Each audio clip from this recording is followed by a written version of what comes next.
Okay, so this is streaming. Go to the Highways of Home page and just see if you see this live video at the top of the timeline. Okay, I'm trying to find it, man. I may have to go on and well, there's a search bar. I mean, you can go like on the Facebook. There's like a little place to search. I'm gonna have to go on the search bar. Search. For some reason, my thing is doing. All right. Says Highways of Home is live now. Yeah, click that and just be a viewer. Okay.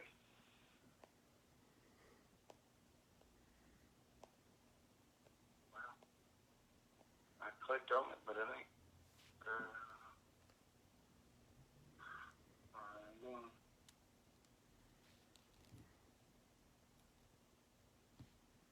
Okay, I'm seeing. Okay. Request to appear live. I just clicked that. Did you get anything? It hasn't popped up yet. I'm waiting for it. Are you seeing the video like in real time? Okay. It was about a 3-second delay. I'm hearing what you just said to me. Well, that's no big deal. Once we get on there, it should be fine. Let me see if I can invite you. This stuff's always tricky, man. It's always giving us trouble. Yeah,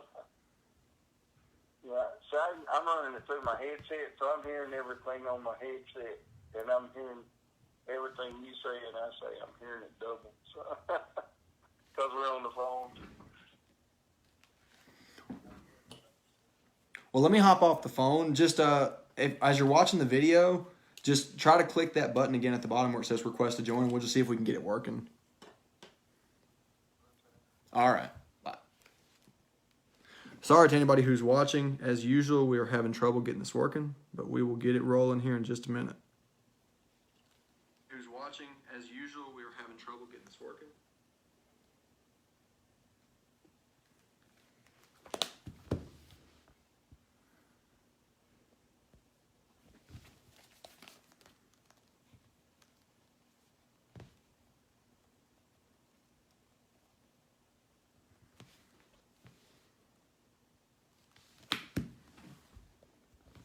Y'all give us just a few minutes. We started this a few minutes early just to try to get all the kinks worked out.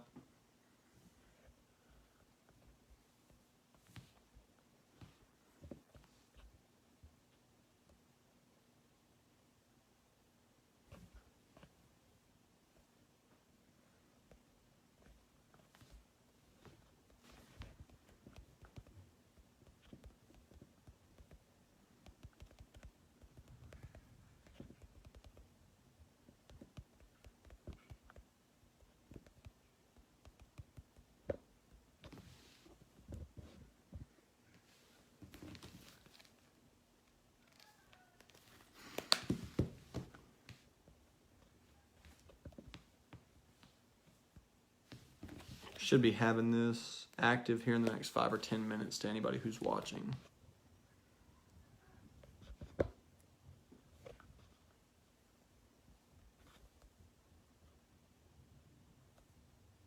Now, so let's see if this works.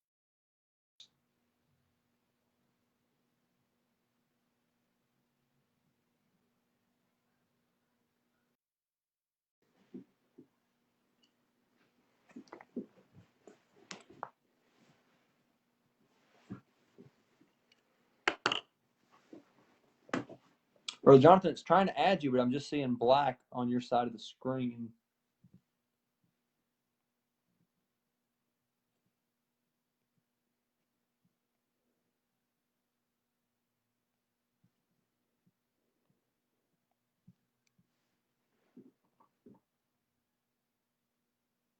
See if you get another notification. I just tried to add you on here again.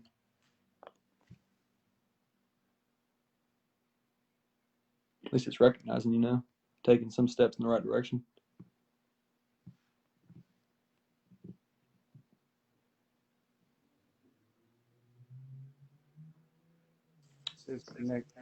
Brother Jonathan.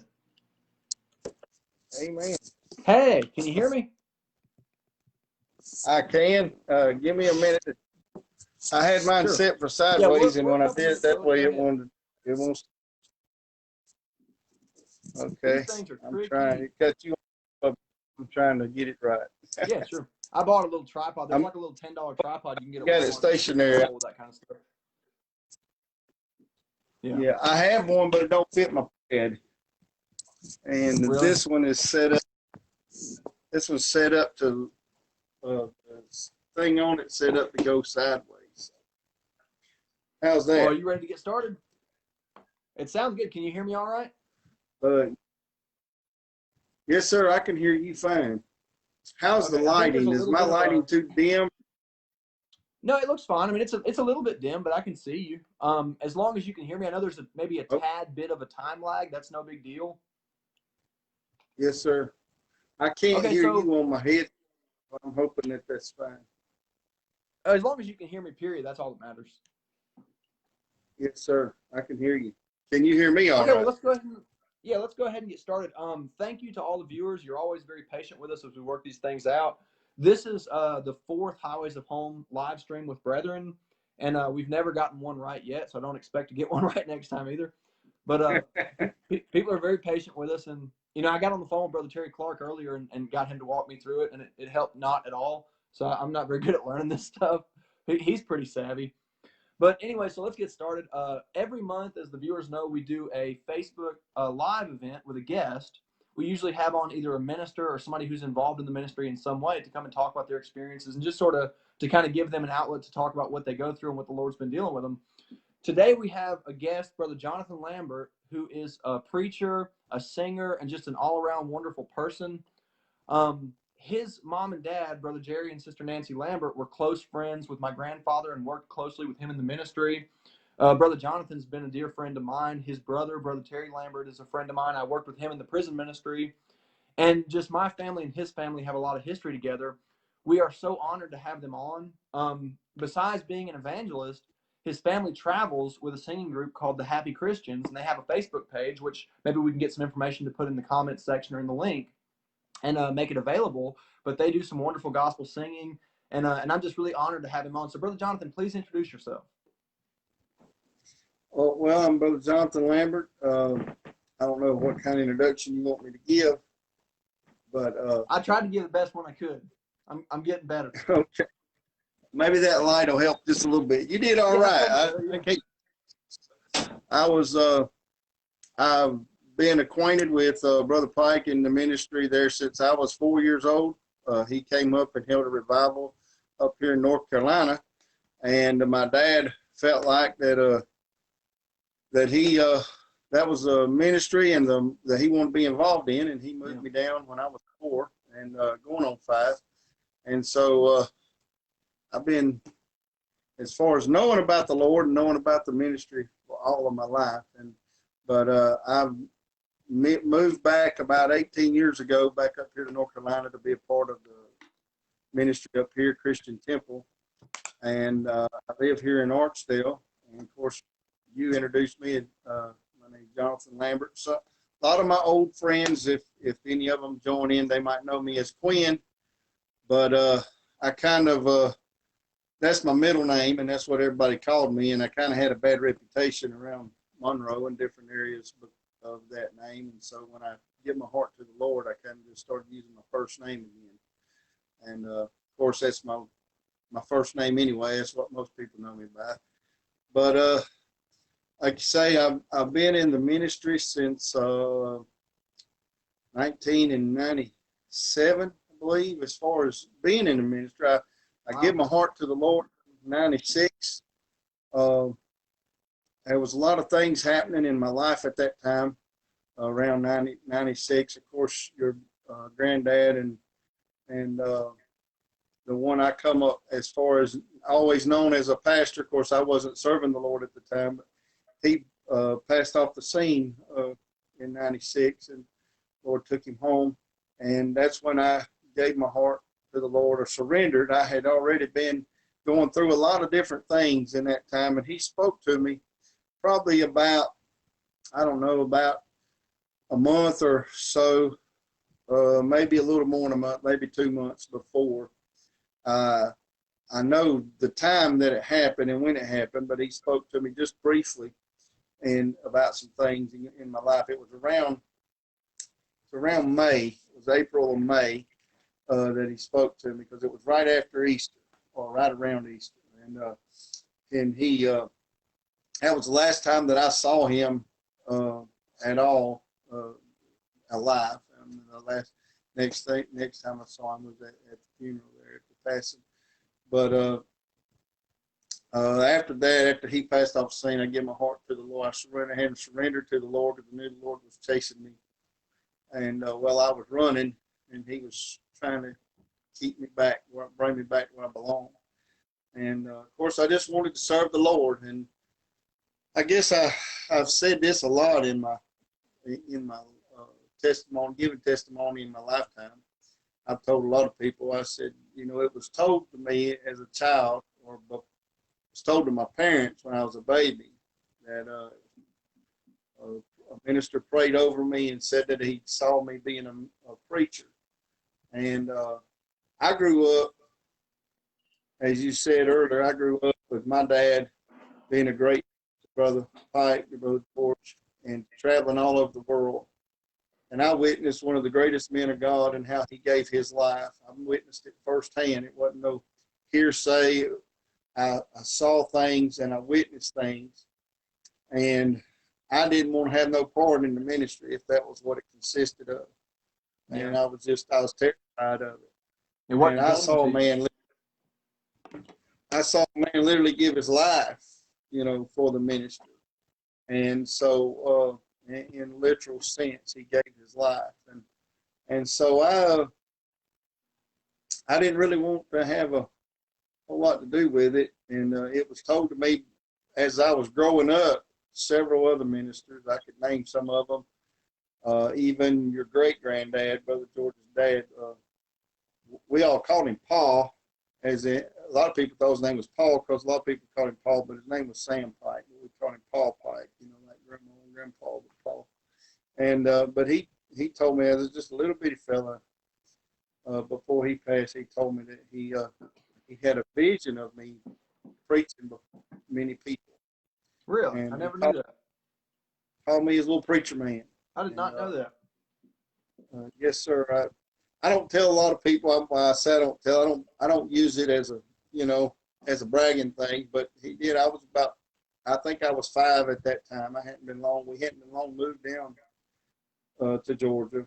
And when we first moved down in August of '73, I believe it was, when we first moved down, Brother Jim Kirk opened up his home, and my whole family, except for my oldest sister and my brother, he was about 18, I believe, and he was staying Terry. He was staying somewhere else. But the rest of our family, we stayed with Brother Jim and his family in their mobile home down there on the campground. And of course, we was right across from Big Mama and Paul and so Pike, and so I was a wanderer. I wandered all over the campground when I was a kid. My mom had a hard time keeping me where I was supposed to be because I'd get away from her out playing in the yard. Of course, we all played in the yard then. I'd go up there, and of course, I'd talk to whoever would talk to me. And I was fed meals and everything else by the different sisters and brethren at the church because I was always wandering around. But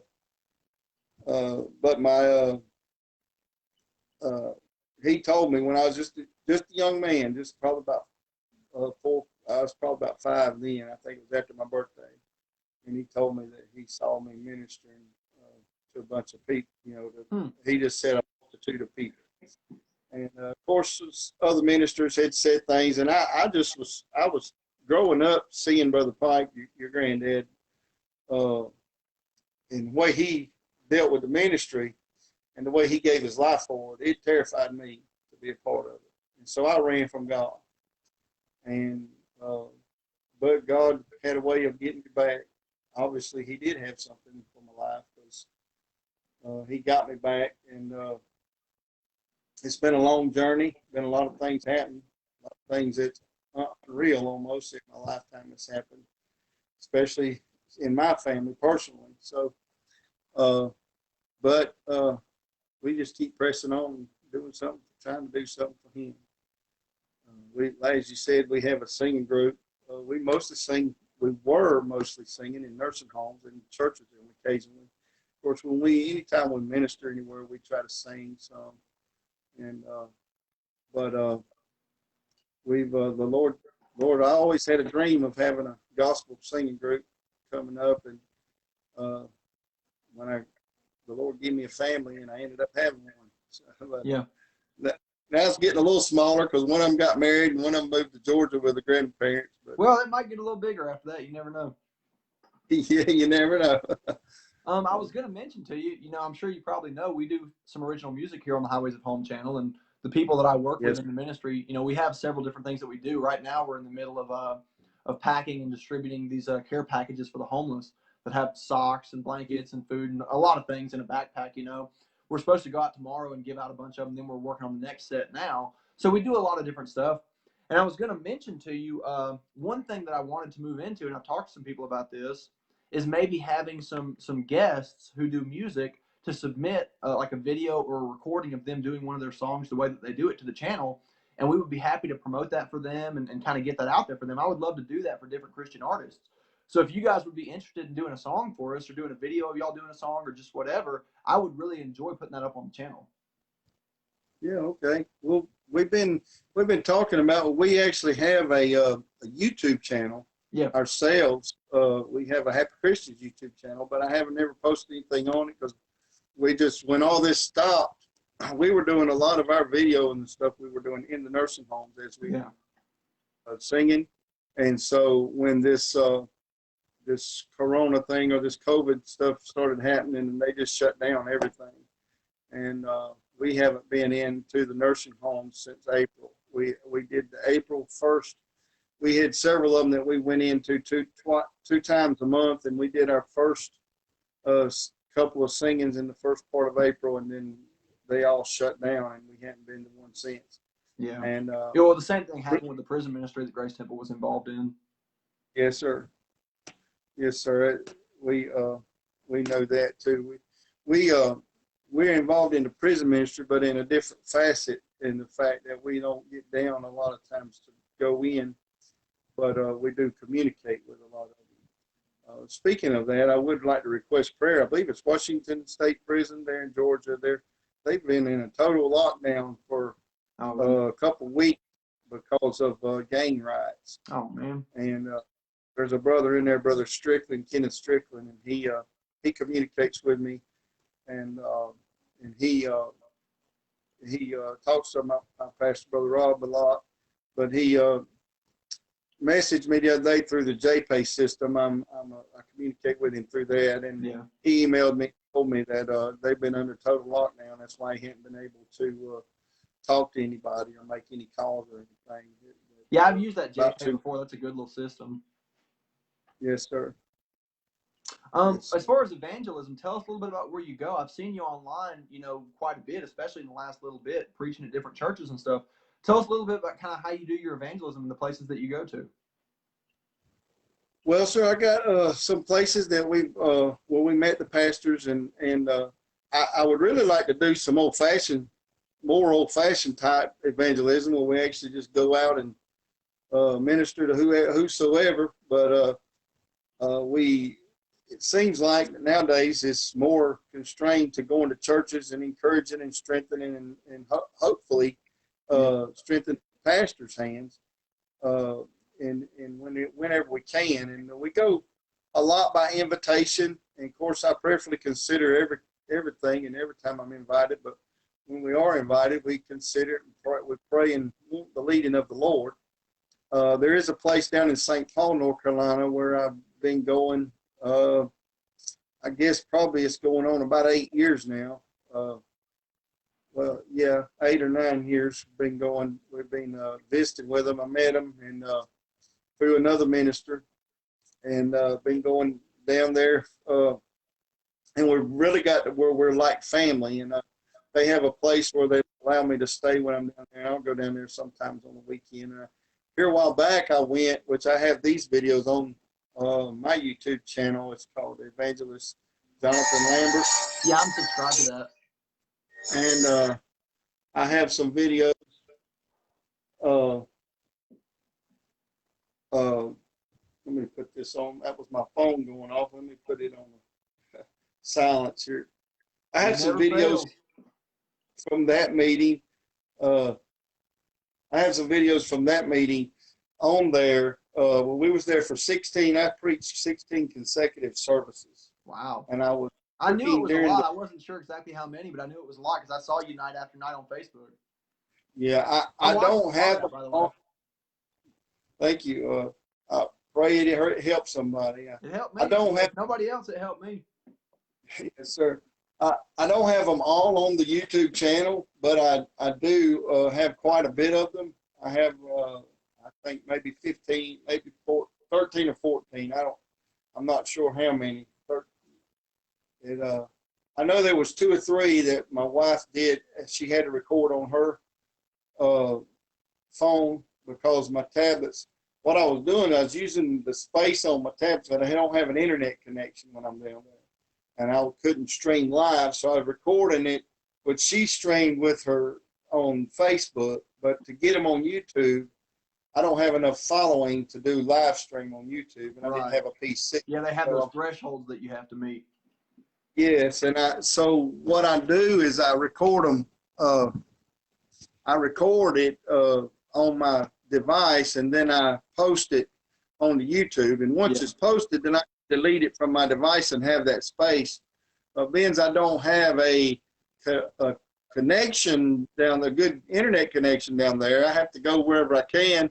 And I was working all during the day, and it was hard for me to find a place with enough connection that I could get them all on there. So I was running out of space, and I filled up both of my iPads, and I even used the one we used to sing. I even used it. It's a newer iPad, and I filled up it, and I filled up this one here, and we were just trying and hopefully help the people get it on.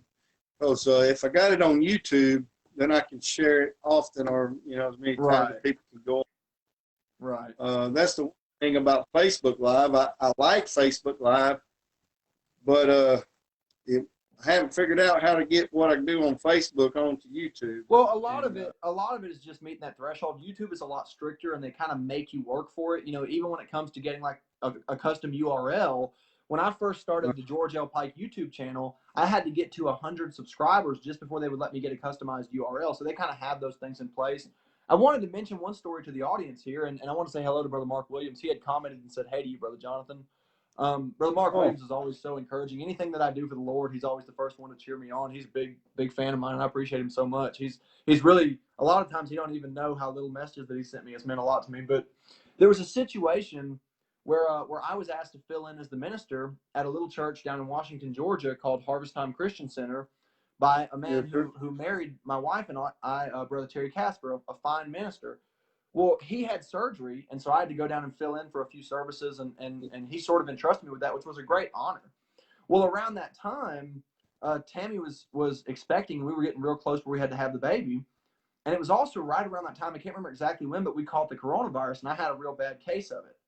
And so all that was happening at the same time that I was trying to fill into that church. So I called on Brother Jonathan one day and asked him if he would drive down and take a service for me while I handled a lot of that stuff. And he had to come all the way down to Georgia from North Carolina just to help us out. And he was so gracious. He really just took care of that, and I didn't have to worry about it. And I was able to handle the stuff that was going on in my life without letting Brother Terry down and letting that church down. So Brother Jonathan has been a real genuine friend to me, even in just that situation. And that's one of the reasons I wanted to bring him on to all the people watching, is just because he's a person that's not just playing a game. He really believes it. And that's the kind of people that we look for to talk to and to promote and just to fellowship with, is people who are not in it for anything besides just to win souls. And I really believe that about Brother Jonathan. I believe he really wants to win souls. When did you first start evangelizing? Because I've seen you, like you said, in St. Paul's and some different churches that you've spoken in, but when did you first start going on the road and preaching at different churches? Well, really, when I first got into the ministry, when I first accepted the responsibility of the ministry, I might say, as to following the call, the leading of God, and the calling He put in my life, I really started visiting churches then. There was a little church, I guess one of the first churches that I ministered at was a little church there in Walnut Grove, Georgia. up on a hill. It's a congregational I mean, not a congregational. It's a holiness. I know exactly what you're talking about. I've actually been to that church. I can't remember his first name, but it's Brother Carter. He's still connected with Jersey Holiness Church. Mm-hmm. But I was visiting. I was actually visiting with Brother Frank Taylor. Him and I went up there and visited it one night. And Brother Carter asked me, was I a minister? And I said, well, yes, sir. I'm just getting started in the ministry, but I am a minister. And he invited me to come back and preach. And that was one of the first places besides Little Bethlehem at that time that I preached anywhere outside of a home church. How old were you at that time? I was 27, I think. I think I was 27. No, actually, let me take that back. I was 27 when I surrendered my heart back to the Lord. I was probably almost 30 because I think I was actually married then, so I was 30 because I didn't get married till I was 30 years old. And I think I was. So yes, that was probably in 99, maybe. It was not long before Christmas, and so I think it might have been in 99 when that happened. And I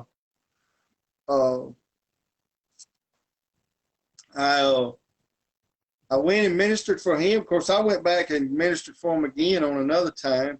And but after that, the next place that I went, I got in touch with Brother Jesse Shutes in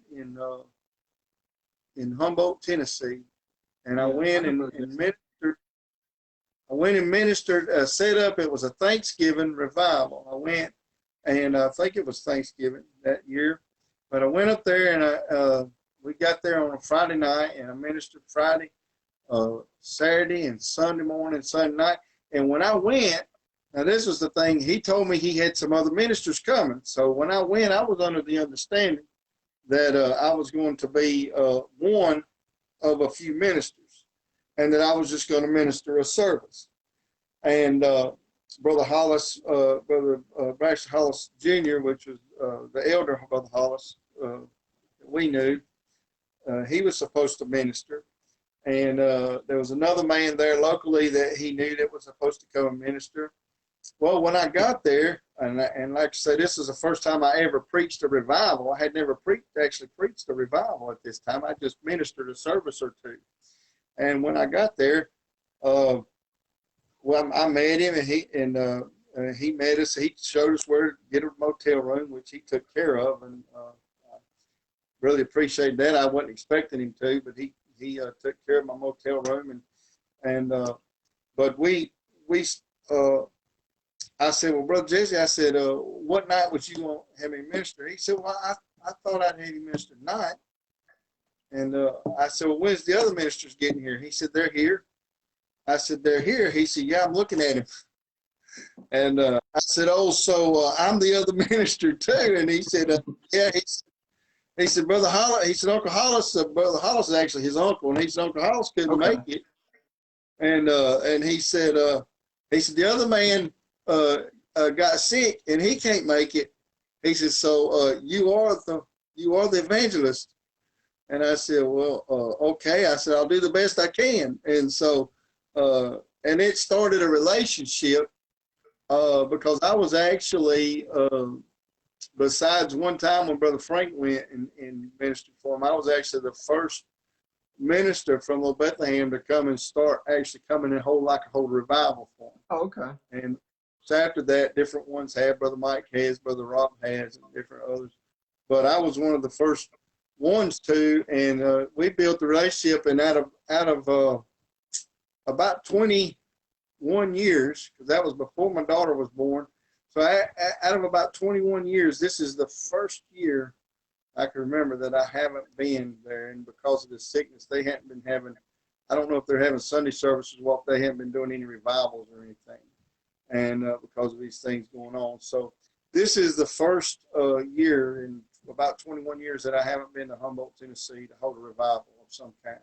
I wanted to ask you also, and I don't know if it's no problem if you don't want to talk about this. I don't know if this is a sensitive situation, but I wanted you to talk about the situation with Celestial if you felt like it. and just kind of explain how the Lord moved in that situation and how things could have gone. I can. If you don't mind, I don't know how much time we got or whatever, but We got about half an hour left.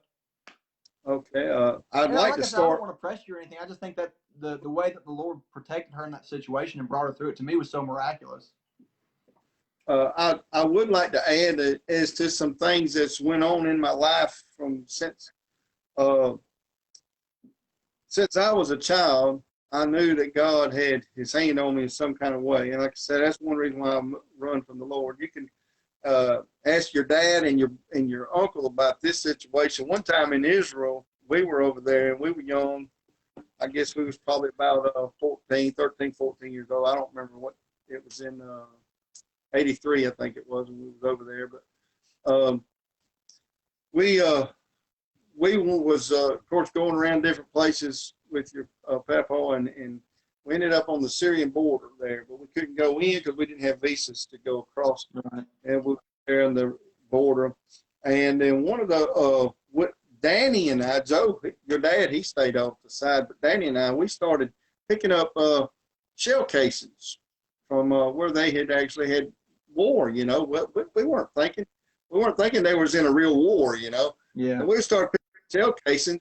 Well, we ended up out in this field. We heard this people hollering at us. This one soldier, he got our attention. He said, "Look straight toward me." He said, "Walk straight toward me." He said, "Don't turn to the right or the left. Walk straight toward me." And when we got out onto the road, he said, 2 feet over to your left, you'd have been all over live mines. Really? Yes, sir. And Danny and I both, you can, if you talk to him, you can confirm this with him. We both looked at each other in awe because we had already been more than 2 feet over to the left, all Right. over in that area. And all through the years of our life since that time, we've always wondered, we've always said, you know, God, we know that God protected us. And Danny said, I would like to have seen in the spirit world to see all them angels out there trying to keep us from stepping on those mines. Well, anybody who knows my Uncle Danny knows that he keeps them angels busy. Yes, sir. So that's yes, for sure. Yes, sir. But you know, not just that and the fact that when I was real young, I had a sickness that was killing people, and the Lord healed me of that. And then this incident I should not be here. God protected, and God helped. And then my family was in an accident, you know, in 2009, and my whole family was involved in that accident. And Celestial then had severe spleen and liver lacerations that normal patients with them kind of lacerations would have had operation to suck the blood, to sponge the blood out. And Isaiah also he was cut up in his face real bad, and he had a liver laceration. It was a category, I think his was a category 4. Celestial had a category 5 and a category 4. She had a category 5 liver laceration, category 4 spleen laceration, Yeah. which is almost requires surgery immediately. Yeah. God protected them. Oh, this was in 2009 on Inauguration Day when they were inaugurating Obama as president for the first time. And God protected them immediately. And I mean, they said they would be in the hospital for 6 months, and in 6 weeks they were released. They was out of the hospital in about 8 days, and in 6 weeks they were released to normal activities. Wow. But that was all because of the hand of God. It was just God doing something. And then in this, as you say, we have been involved in evangelism, visiting churches mostly, and nursing home. We had a very avid nursing home ministry. We had helped have one in our with our church. I helped establish it, and we had one going with our church, and different. We have several ministers in our church that were involved. We'd take turns ministering. And this particular time, I could have got someone to fill in for me. And this was in March. It was on March the 31st of 2018. Yeah, 2018. No, 19. I'm sorry. Wait a minute. No, it was 2018. I got to remember I'm in 2020. I got to get everything right. You're almost in Has been 2021. You better catch up. No, it was 19. I apologize. I'm sorry with my numbers. It wasn't 19. It was last year. It's been a little over a year now. It'll be 2 years coming up in March. March 31st. And in St. Paul, North Carolina, they have a singing down there. They're kind of like a message church. They believe in the message of Brother William Branham, and they follow. And that's we acquainted, and we go down and minister for them and sing and different things. But they actually they have every fifth Saturday in the month, when there's a month with a fifth Saturday, they have a singing where whoever comes, they do it in the fellowship hall, whoever comes to be involved can go up and sing a song, testify, or whatever. And it usually lasts about an hour and a half, 2 hours. And then after everybody's had to feel singing, they have a meal afterwards and we eat. And then, of course, he invites a minister to come and to minister the next day. And that's how I went down there for revival, to sing in a revival. That's how I met the man. And then he invited me back for this singing, to minister in the singing. And what you do is the next Sunday morning, the guest minister ministers in the church there. And and sometimes he'll have you stay over and minister both services. But in that particular night, of course, like I said, we've been doing this for about 8 years now. But we went down that weekend, and we was in the singing on that weekend, that Saturday. And then we come, and I ministered that morning. Well, I was on the schedule to minister at the nursing home. And I decided to leave after service and come home. So we came home. It's about a 2-hour trip. It's 100 miles, but it's back roads you have to go down. There's 101 miles down there, and it's back roads. So it takes around 2.5 hours. It depends on if you stop, any. And of course, most of the time people do stop, get a drink, or use the restroom or something in that trip. So we took our time. We got something to eat and everything, come back. And when we came back, we went directly to the nursing home, to the ministry there, and did the ministry. Now, I don't know how many knows about the situation and what happened, but there was a man that had been in our church for about a year at that time.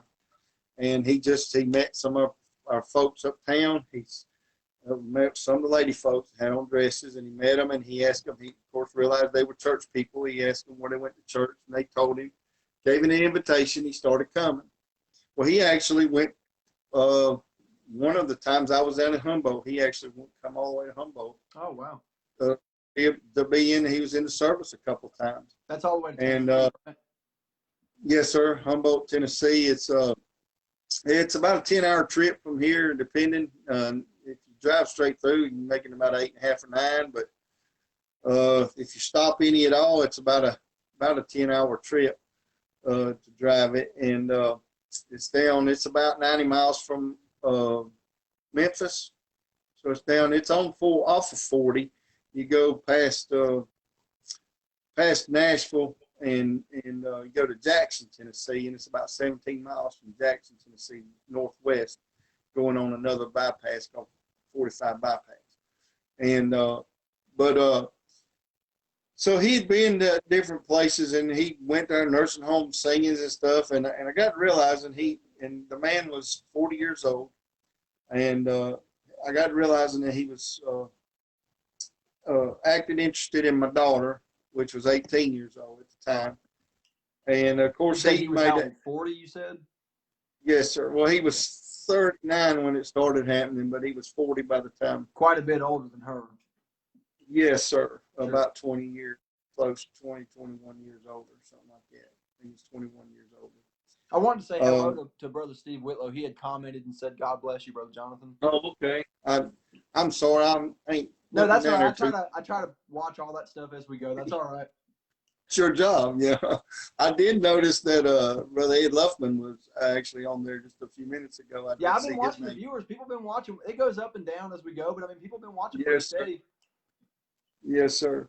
But you know, when we came back that night, and this man, to make a long story short, he'd been stalking my daughter, and I was about to go to him, and I talked to my pastor first because I didn't want to be out of order or cause any problems, undue problems that didn't need to happen. And my pastor had actually talked to him on a couple occasions and told him. And I want to say this with respect in any person. I'm not a racist person. I got, when I talk about Brother Jesse Shoots, there's not a white person in that church except for me and my family when I go down there, unless the guest, sometimes a visitor comes. So, and I've been visiting them people. They treat me like I'm part of their family. And Yeah, Brother so, Jesse is a wonderful person. I've met him a number of times. and I got great friends, Brother Roger Duke, and many other great friends that are black folks. But I'm saying that in the sense that so people won't think I'm, any kind of racism or anything. But this man that was stalking my daughter was also a black man. Not only was he 40 years old, he was a black man. He was an ex-Army Ranger. We found this much out of him. He currently worked for the Veterans Administration, helping veterans get their, things that they were they say entitled to, or things that they were eligible for that they may not even know that they were eligible, benefits for them. Right. He actually helped some folks in our church, veterans, get some benefits that they were, that they could get from the government by filing these benefits because they were in the military. Some of them fought in war, some of them didn't. Some of them were just veterans that was in the military, but still could get discounts on medical and stuff like that because they served in our military. And I think that's great. I think that's good to help. And he actually helped some people get their benefits. Even some of them when the nursing homes, he helped them get their benefits. He would go and talk to them. And but this man, he was also very religious. Also would spend hours when people wasn't at the church. He would come over and go into church and pray, speak in tongues, and different other things. I mean, he was your typical Pentecostal, person, man, But this particular night, March 31st of last year of 2019, when we come in, he came up, and like I say, he'd approached my daughter, and she had pretty much let him know that she wasn't interested in him. And like I said, I went to my pastor and I said, if this man does one more thing, I'm going to go to him. And I said, brother, I told my pastor, Brother Rob, I said, I don't want to cause a problem, Brother Rob. I don't want it to reflect on our church. And he said, well, brother, give me a week or so so I can have a chance to talk to the man and deal with it. And this was actually the week before this happened. And I don't know if he had a chance to talk with him or not. I hadn't even asked him. Obviously, probably not. But that night when I come back and ministered in the nursing home, he came up and shook my hand and said he was glad everybody got home safe. Said, y'all have a good trip? And I said, yes, sir, we did. And so we went, and as you know, my daughter had she just started talking to our brother Zach, who's been a part of our church for I don't remember how long now, but he's been a part of our church for a couple of years now, I guess. And that's he had the approached. she married, is that right? Yes, sir. Yes, sir. Zach Ellis, and now her husband. He actually this was the first time they were actually going to go out, and they were actually going out with us, which it wasn't a planned thing. We thought, well, we've been out all day. We're going to stop by Taco Bell before we go home and grab a little bite to eat. And so we asked him, but this other man was nowhere around when we asked Zach to go with us or to meet us there. So what had happened is the man followed us, or he either followed us or followed Zach. He followed one of our vehicles, and he saw that we was there together, and he sat outside for over an hour and a half, almost 2 hours, waiting for us to come out of the restaurant. And there's surveillance cameras because there was businesses all around. And we went to the Taco Bell up here in town in Archdale. It was a newer one. It had been there only a couple of years. That they built it not too long ago. And but when we came out, then he actually he tried to run us over with his car. He attacked my first two. We sent my youngest two, Isaiah and Hannah, to the car, and we sent my daughter Marie with them, which we didn't know he was out there. We was leaving. We was getting ready to leave. They were about to close. It was right at 10 o'clock. Wasn't quite 10, but it was right at 10. And they were waiting. We said, we don't want to hold y'all up from closing. They said, oh, no, y'all take y'all's time. But we went ahead and started going out. When I say right at 10, it was like 5 minutes till 10. We started going out at Taco Bell there. And we told the kids to go to the car, and they went on and got in the car. Got back out of the car, was standing at the back of it. And we were walking across, my daughter and Zach to my right, and Melissa was to my right also, and I was to the far left. We was walking. I was a slight bit in front of them. Celeste and Zach were in front of me, and to my right, but in front of me a little bit. And when I come out, when I started across the parking lot, I noticed this car coming and coming through, and he sped up. Well, you know, I've got friends and acquaintances that mess around sometimes and do stuff like that, speed up towards you, but they don't mean no harm. And I kind of paused in my walking and looked because I heard the car, you know, race a little bit, the car engine race when he sped up, and I looked back. Well, this guy didn't stop, and he actually swerved, and I moved my body. He barely missed. He actually hit the back of my legs and knocked me forward with his car. But he went all the way over toward my daughter, and Zach actually pushed Zachary Ellis. He actually pushed my daughter forward, and he ran over her foot. But if he hadn't pushed her forward, he would have hit her with his car. And he ran over my foot. Well, when he did that, he kind of swerved his car back around and went over, and his car jumped the curve and went sideways and hit into a light pole, a power pole, which caused the lights to flash and all the surrounding areas, the businesses. There's a food line right there behind it and other businesses. And as that happened, my wife ran over to help, and I was looking like, man, what's going on? And I looked over at the car, but I didn't see nobody. I said, man, I don't know if that person's drunk or what. And I asked Celeste, was she all right? And she said, my foot's hurting, I can't get up.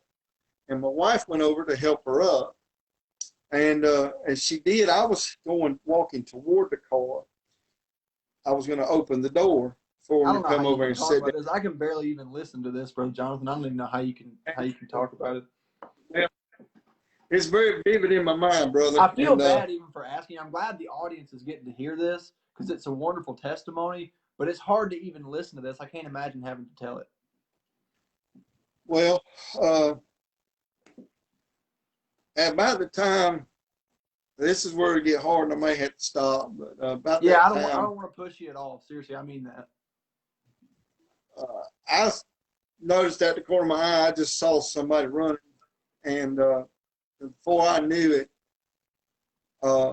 and I heard Zach, I believe it was Zach, say, holler out, call 911.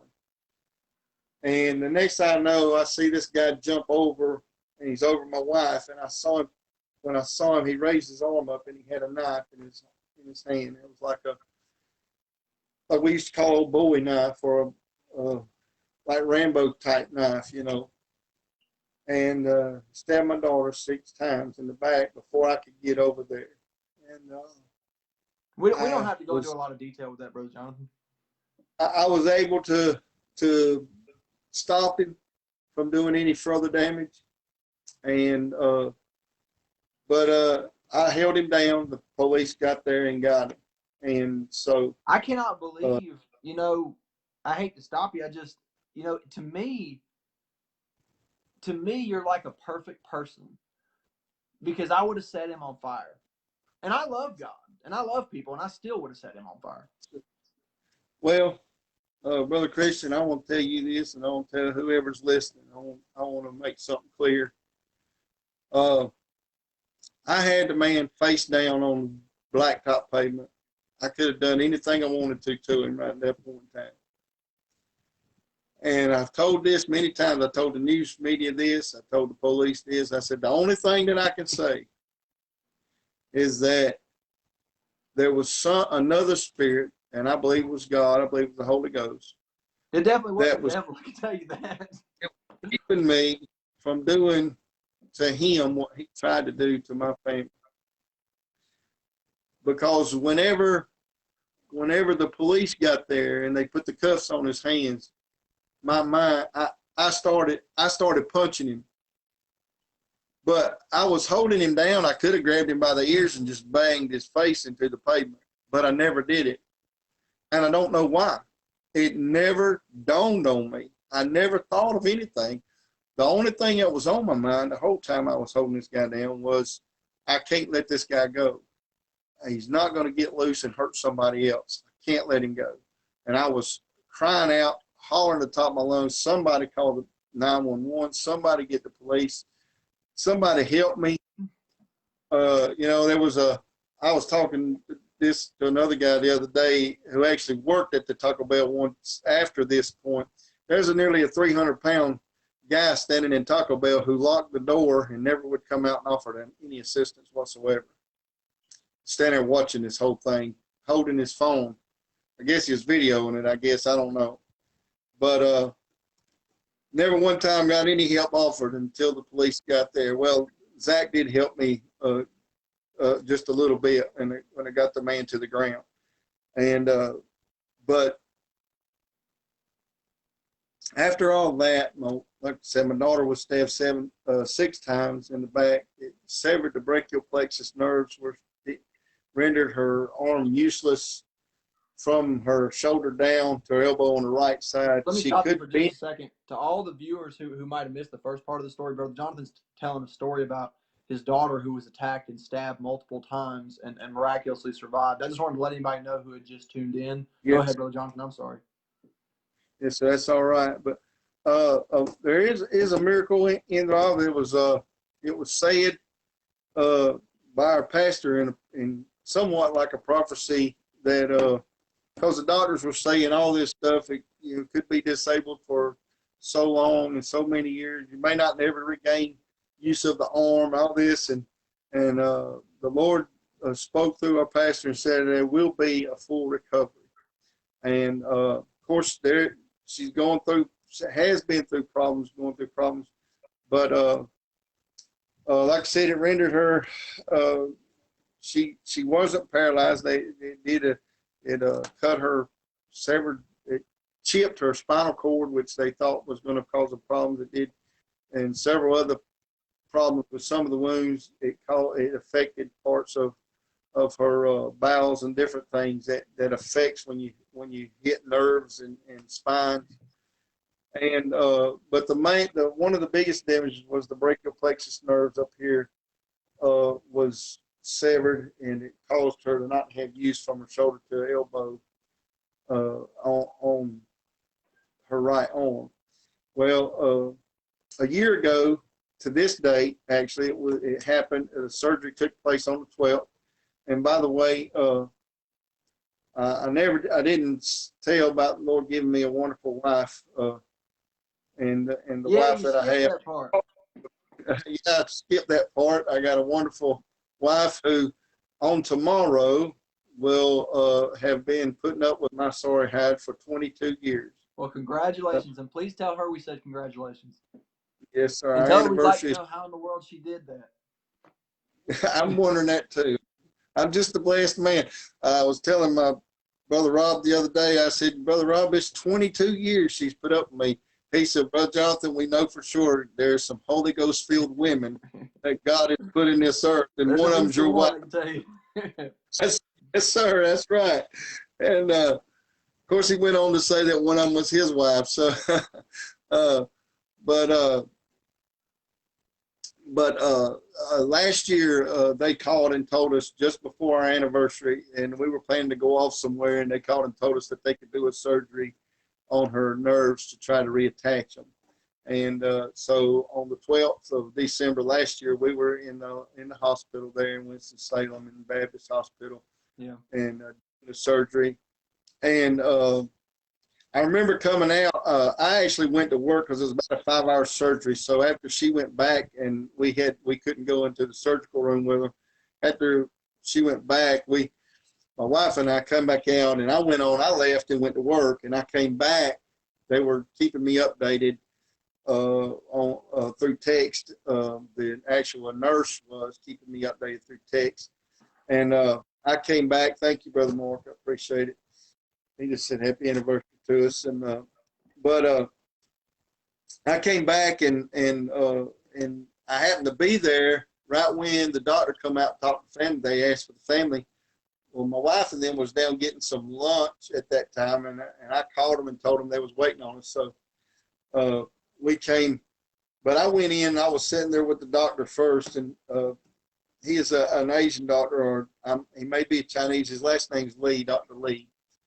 But he was sitting there, and he was explaining to me what happened and what they done. And he looked at me. He said, "Mr. Lambert," he said, "I can find the broken nerves."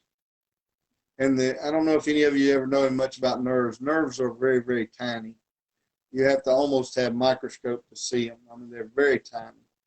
And he said, "I can find the broken nerves, and I can reattach them, or I can repair them." He said, "But I can't heal them, and they have to be healed." And I looked at him, and I said, "Well, Doc, I know somebody who can heal them." I said, "I believe the Lord Jesus can take care of that part of it." You know somebody who did heal him. Yes, sir. He did. And to enlighten everyone on the testimony, of course, she had went through therapy and still going through therapy. About to take a break on her therapy because a year from it was almost a year, a week from being a year, a couple weeks ago, she was fixing her hair to go to church, and she lifted her arm, and it went all the way above her head like this. And where last year she could not lift this arm like this, and she could move this part of it, but she couldn't lift it or go like this. And now she can lift it all the way up. We're getting a little short on time, and believe me, I'd listen to you all night. I hate to cut you off, but I just wanted to make a few closing remarks about this. I wanted to have Brother Jonathan on. As I told the people, we have a live broadcast with a guest once a month, and I have different people that I want to bring on for different reasons. I wanted to have Brother Jonathan on for a lot of reasons, but one of the main reasons is there's a lot of people today who are religious people who go to church or who really mean well, but they don't really believe the Bible. But there's a Jesus Christ that puts broken bodies back together. That's true. That happens. That's not just something that doesn't happen or something that happened 2,000 years ago. I can tell you story after story after story. And I just wanted this just to be on our channel so that all the viewers understood that it's not just something that you heard about somewhere. He will put bodies back together the same way that he used to when he walked in shoe leather. It's not no different. That's right. Absolutely. I believe that he has brought healing where, that's like I said, when she was years ago when in an accident in 2009, the doctor then, he said, I've never seen a case with this severe of a laceration that didn't have to be operated on and the blood sucked out. Yeah. And even blood. He said, but when the accident happened, he said, I could tell through x-rays there was some initial bleeding, but it stopped. And I said, well, I know why, doctor. And he said, he said, it's phenomenal. I said, no, it was God. Because immediately, instead of calling 911, I knew there was enough people around that was going to call 911. I called my pastor and said, we need prayer. We just was in an accident, and all my children, some of them I didn't even know if they were dead or alive. But God, he intervened. And, it would take literally hours for me to actually go through and tell everything that's happened in my life, and even with my children and my wife. But to sum it all up, I can say I am living proof that there is a God, and he does help his people. He does move for them. And where we fall short. He's never failed me, Brother Christian, never one time. I count myself as a failure as to really doing what I need to do for him. I don't feel like that I tell enough people, preach to enough people, and preaching ain't the whole part of the ministry. Just getting up and preaching to people, that's probably one of the easiest parts of the ministry. But helping people, loving people when they don't want to be loved, and loving people when they don't love you.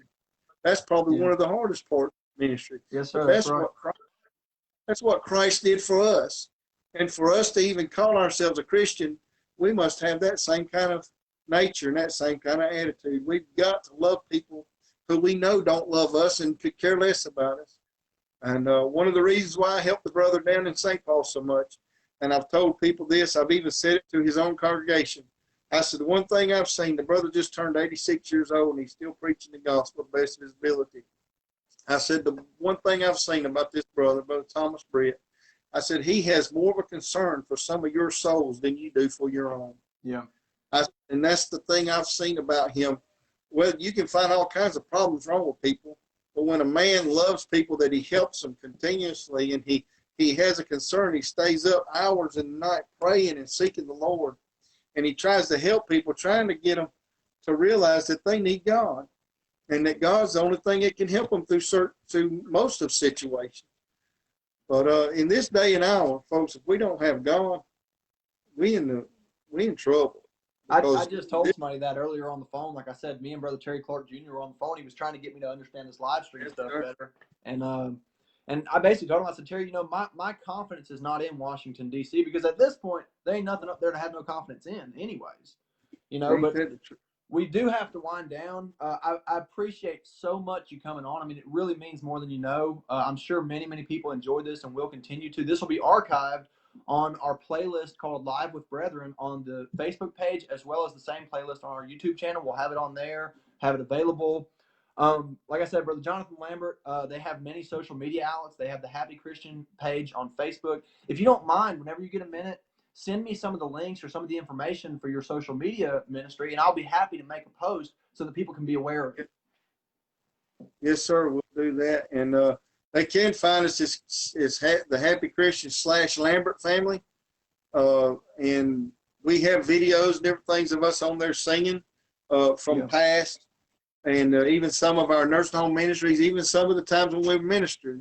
Most of the time when we Facebook live stream, it's through the ministry page, that ministry page, so that people can go on and look at it. And, of course, I have my YouTube one, Evangelist Jonathan Lambert. It's a YouTube channel. People can go on there. I do have a Happy Christians channel, but there's nothing on it at this point in time. We're going to, like you said, we're going to start making some videos and getting them posted up there so people can view and stuff. Yeah. And I try to use the Evangelist one for ministry as far as preaching and outreach, and then I try to use the other one for singing and stuff. But maybe sometime we can do this again. Yeah, absolutely. I was actually going to ask you, maybe, I do about one of these a month unless I change up the schedule, but maybe sometime after the first of the year we'll get together again.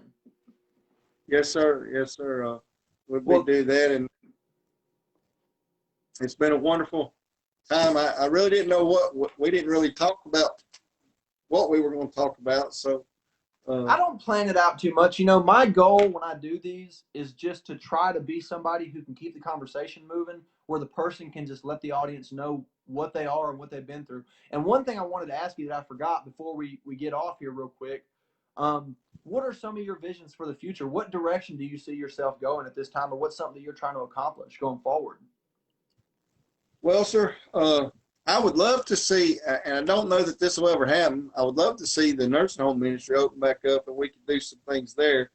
And in that it may not happen, I just want to encourage people and be a help of any kind to people in the ministry. Now I'm active.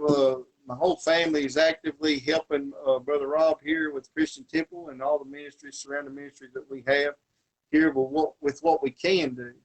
And like I say, I go by invitation and invite, and I'd like to, and I know that social media is also an outlet that a lot of people are using now. And I would like to get more. Like I said, on my YouTube channel, I do try. I was at one time posting a daily or a weekly thing, and I got so overwhelmed with all them other videos trying to get them posted, I kind of stopped on that for a while. But I'll get back on it. But I just want to be a helper and encourager. You know, I don't Well, claim thank to you be. so much. I mean, I don't really, claim to be, but I want to be a helper. If I can help somebody in their faith and in their walk, that's what I want to do. That's what I want to be. well, thank you so much for coming on, Brother Jonathan. It's a real pleasure, and we'll definitely have you again sometime. And I'd like to let people know, how to find your live stream so that when you are streaming a service, they're able to listen to the message and stuff. And because I mean, obviously, you have my support 100%. I think you know that. To all the viewers, we're winding down right now. Please remember that we do put out the weekly ministry videos on the Highways of Homepage. We actually just today posted the most recent video for this weekend, which is called Old Time Religion. And we hope that you will go and watch it. It's about 17 minutes long. We do one a week. We put it out. We're actually working on our next song. We're doing a cover of a Merle Monroe song, which is a bluegrass gospel band. We'll have that out hopefully in the next month or so. And we'll have our next live stream in January. So we'll be announcing that. So God bless. Thank you so much, Brother Jonathan. God bless you. Thanks, Brother Chris.